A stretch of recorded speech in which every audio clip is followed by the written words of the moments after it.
different kind of segment in this in this next part of our big program. We are going to be talking, since everybody on this conversation here is an author, we're going to be chatting about books and things of that nature.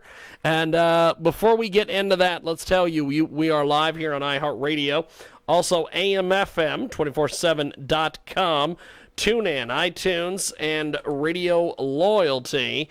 And we have got a great guest with us today here on our big broadcast. And so I want to go to our guest. First of all, Orie, go ahead and give us a brief introduction on yourself. Tell us a little bit about yourself, my friend.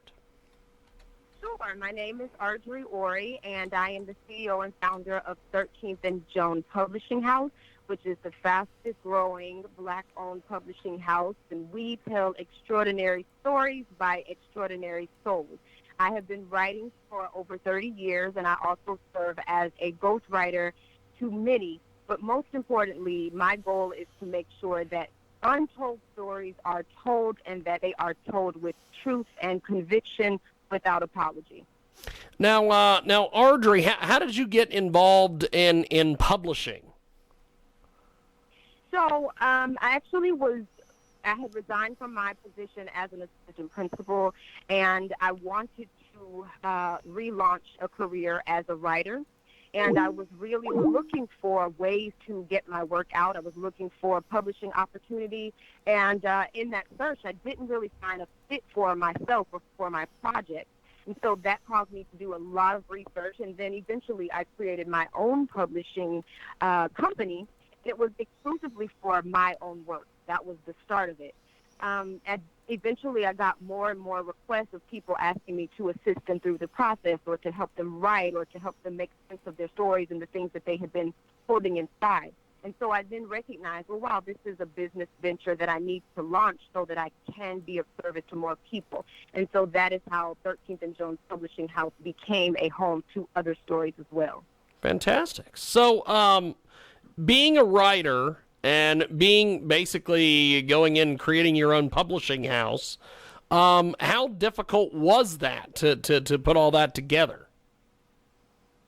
You know what? It was very challenging, simply because there was not a blueprint for me or for the authors that we work with. There was not indie publishing was really not a big thing at the time. It has since grown, and you see a lot more variations of the traditional publishing model. But I exclusively created an option that was a combination of independent publishing as well as the traditional publishing methods.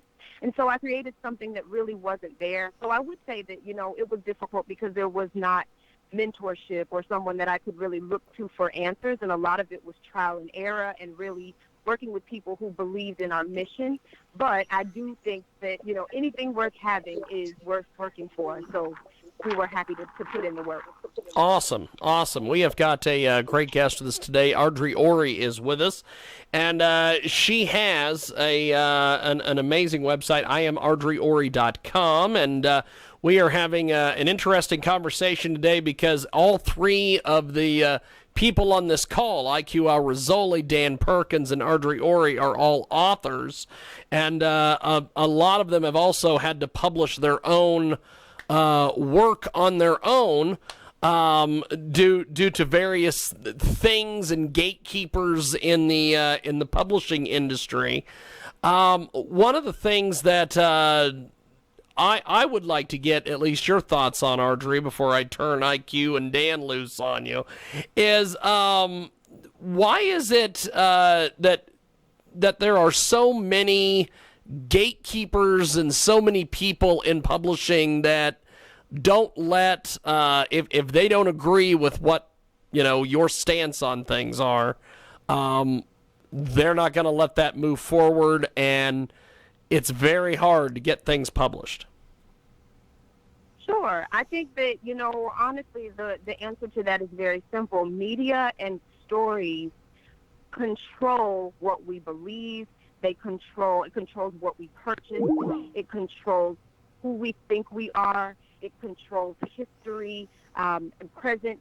And so the act of storytelling is a very powerful act, and there are always going to be powers that be that want to control the narrative so that they can control the behaviors of the people who will receive those narratives. So that is the case. That will always be the case. I don't ever believe that that will change, and that is why it's important for people who experience things specifically to be those who tell those stories, to make sure that there is representation and to make sure the stories are documented and chronicled in an accurate way. But I don't question that that is the case, and there will always be gatekeepers. And so it's our goal to make sure that we become a part of that, and that we're able to make sure that the gates are open for people to provide accurate depictions of themselves and to see themselves in stories, and to make sure that those stories never die, that they're never erased.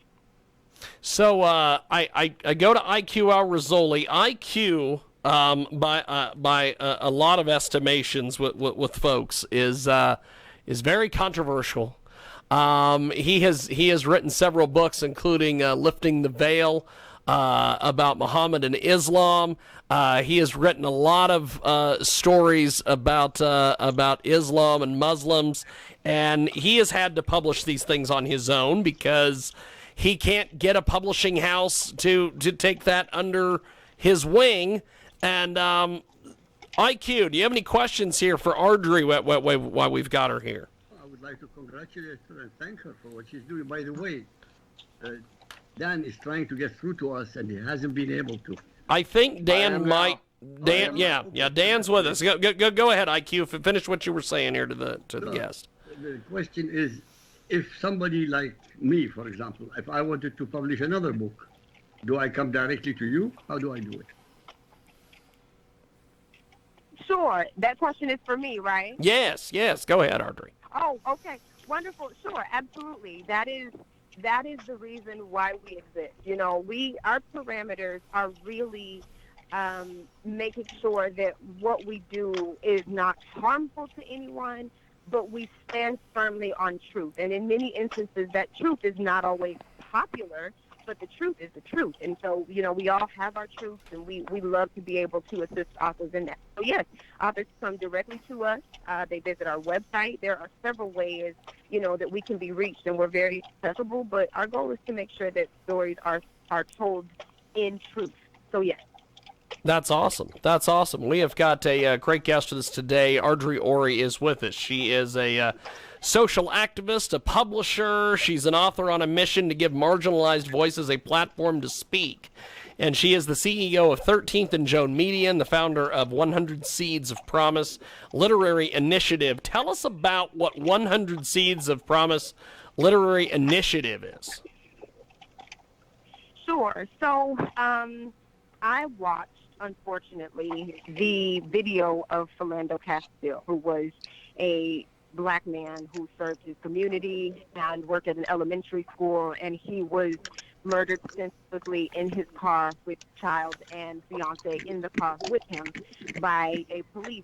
He was not armed. And watching that video traumatized me to no end.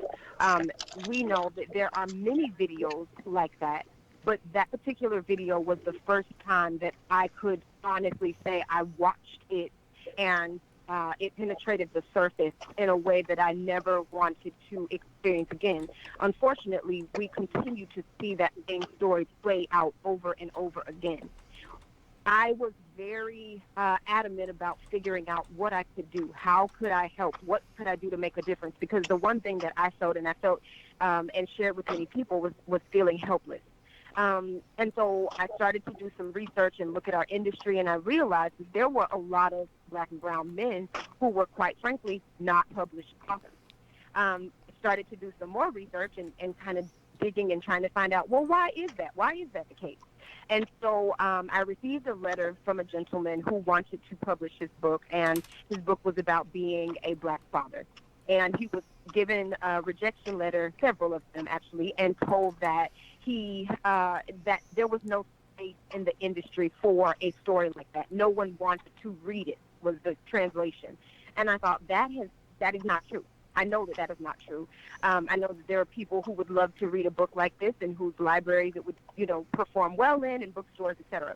So it started me to thinking that the action that I can take is what is right in front of me. Sometimes we look for answers or solutions, for things that we need to do to make a difference, and it's right in front of us. So I created that initiative because I wanted to create a platform for Black and brown men to have a voice, and also for them to publish their thoughts, their stories, that those things would never be erased, and we would have precious blueprints left behind for future generations, and so that they could see themselves in stories, in books, and represented in the literary space. So that was why we created 100 Seeds of Promise. That's awesome. We have got Dan Perkins with us today. Dan, do you have any questions for Audrey while we have her here? Sure, thank you. And I'm sorry I didn't hear the first part of your presentation. I apologize for that, but I'm an author. I've written 7 books. Actually, just finished my first historical novel, and I started my first romance novel. And so I'm excited about that. The writing process is, if I can say to our audience, if you've never experienced the rush of sitting down at a computer to try and tell a story, and it's either based on fact or fiction, and watch the characters come alive and develop, do you provide any instruction for these writers that have never been published? Do they come to you, and do you edit for them? Do you talk to them about the writing process? What do you do? We do. One of the things that I like to share and be very candid is that we have a lot of individuals who come to us who have stories, but they might not be writers. And so these are sometimes individuals who might not have received a shot with, one of the publishing houses that has been around for 99 years. But what we do is we provide instruction for them to understand the hero's journey, and to make sure that they understand the importance of developing character arcs and the themes that should be associated with the creative writing process. So absolutely. And I do agree with you. There is no better feeling. I'm literally writing a romance novel right now and having conversations in my head with the characters. So it is such a beautiful process, and it's such a great evolution that I think everybody should experience at least once in their lifetime. Well, I'm gonna put you on the spot here. Not intending to do that. I have taught classes for aspiring writers. To the extent that I can help you with any of your struggling writers beginning to get into the process, I'd be happy to volunteer for you. Oh my gosh, you didn't put me on the spot. You just gave me chills. Thank you. That's beautiful. I will absolutely accept it, because, we cannot stop learning. We cannot stop training writers. We cannot stop training storytellers. You bring me to tears. Thank you for that. Yes, please. My story is very simple. I was never classically trained to be a writer. I took a course. I am 75 years of age. I started writing 12 years ago. I took a class at the public library. It was 3 classes: Introduction to Writing Mysteries and Thrillers. And I sat down, and the first night I wrote 1,000 words. I knew the title of the book, the primary characters, and I wrote a trilogy, first stroke to last stroke, in 18 months. Wow. Oh, wow. That's and then beautiful. I love it. So I'm self-taught. I was out in Hollywood. I've got one of my books is under contract to try and sell a screenplay, but I was in Hollywood several years ago, and I met a very, very famous television personality who I won't say who he was. He had read my first 3 books, and I told him what my story was, and he said, "Make me a promise." I said, "Okay, what's that?" He says, "Never take another class. You have a natural talent. Just let your heart and your mind speak to whatever you write about." And I've never taken another class. So Jim Wow. Jim will send me your contact information. Oh yeah, I'll send that over. Yeah. And I will be in Yeah. touch with you the next day or two, and we'll see what we can do together. Oh, I love it. Thank you. Thank you. I'm You're so welcome. excited. Thank you so much. So, Thanks. one of the things that like IQ was saying earlier was the fact that he has a controversial topic deemed by many people that it's a controversial topic. He's talking about Islam and Muslims and all these things. How do you deal with folks that come to you that have controversial topics that somebody, a gatekeeper, someone would deem a controversial topic, but you just want to help them get their story out there? How do you deal with that aspect of it? We've had, there's been quite a bit of that, to be honest. The main thing we look at is, is there harm that will be caused by what is published? Controversy is not something that we run away from.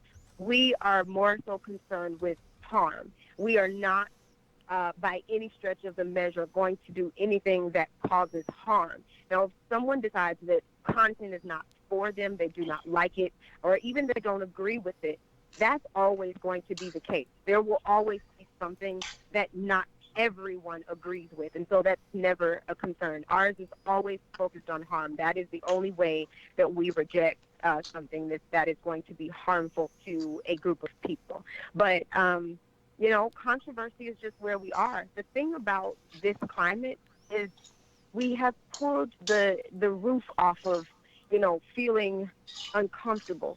We are just at a place where we have to deal with things that might not be comfortable, and topics and stories. But it is just about the truth at this point. And so for us, we stand firmly on that. That's awesome. That's awesome. So, Dan, IQ, do you guys have any more questions here? I would like to make a statement, please. Yes, jump in there. My trilogy is called Lifting the Veil, The True Faces of Muhammad and Islam. I come from Iraq. My language is Arabic. I know more about Islam than any imam on the planet. I know it sounds like a brag. It isn't. In the trilogy, it's based entirely on the Quran and the Hadith. So it's not against Islam. It's not against anybody. It is literally entirely explaining to other people who are not Muslims, especially Westerners, what Islam is all about. Would you consider that hate speech? Not, and it's hard to say without having it in front of me, but based on what you're saying, I do not. It sounds like information. And so, if that information is for a group of people who need it and who can benefit from it, then that's why we are so big on, making sure that the gates that we're talking about, remain open for opportunities. But what it sounds like to me is that you are sharing information. And so that is how we all grow, from information, whether or not we agree with that information, whether or not that information is for us. We don't always get to judge that, but information is information. And so it doesn't sound that way initially, but I would for certain have to read and do my research and to learn more. But that's not what it sounds like at all to me. All you have to do is Google my name, Al Rassooli, ALRASSOOLI. That's all you have to do. And read a few chapters. It's not a big deal. And if you're happy, you can email me at alrassooli.com, and we can maybe organize something for another book. Okay, well, I will be happy to do my research and to read. I will definitely do that. Thank you very much. Now, Ardre, you have been on various radio and TV programs. You've been on VH1, MTV, Bravo, BET, Centric, some of these different places. Most of these audiences are millennials and people tip-tapping on their phones 24 hours a day. Do you find that people are still into reading and writing and things like this? Absolutely. We have seen such a surge during the pandemic of people who are doing both reading and writing. Book sales are up I think it was something like 400%. It was astronomical. We're seeing a tremendous surge in business, in coaching authors. We are booked and busy, and in a great way, because people are just ready to be to set everything free. You know, they also realize, I think, as I was sharing earlier with an audience, that time is not promised. And so if there's something that they want to say, if they've been given a story, if they've been inspired in any way, they want to release that content. So yes, people are absolutely reading, people are absolutely writing. And the other thing is that we've noticed during the time, people want to be entertained. So books provide that source of entertainment, but we also know that books and screenplays translate. So people are in search of content like never before. I'm getting lots of inquiries from directors. Do you have any original content? What do you have? Do you have any authors? You know, what's coming out? So absolutely, absolutely. Fantastic. Jim? Yes, go ahead, Dan. So I was just sitting here listening, and I have a commercial, and then I have another suggestion for our lady guest. Okay, go ahead. If you go to my my website, danperkins.guru or amazon.com, you'll see 4 of my novels on thrillers, and you'll see a couple of children's books. But Love it. There's a wonderful story there about why can't Grammy remember me? A story about dementia and how to teach it to children. I think would make a wonderful children's movie. But I want to say to you, maybe part of the maybe something that we can work on together is nothing build. I'm working with a woman who just got her first story published, and she was just thrilled. And it's 2,500 words. It's a short story. Maybe what you need to be thinking about is looking at 500 to 1,000 word commentaries about the story. And you can create a website. You can go to a site called Medium, which is one of the biggest in the country. Love Medium. I'm a contributor on Medium, but it may be less daunting to write a short story or even a commentary of between 500 and 800 words to get them into the writing process. To go and jump into from doing nothing to writing my last novel, which is called Abraham Lincoln and the Second Assassin, is an epic. It's 221,000 words, 485 pages. Wow. Took 4.5 years to write. Oh my goodness. And but I had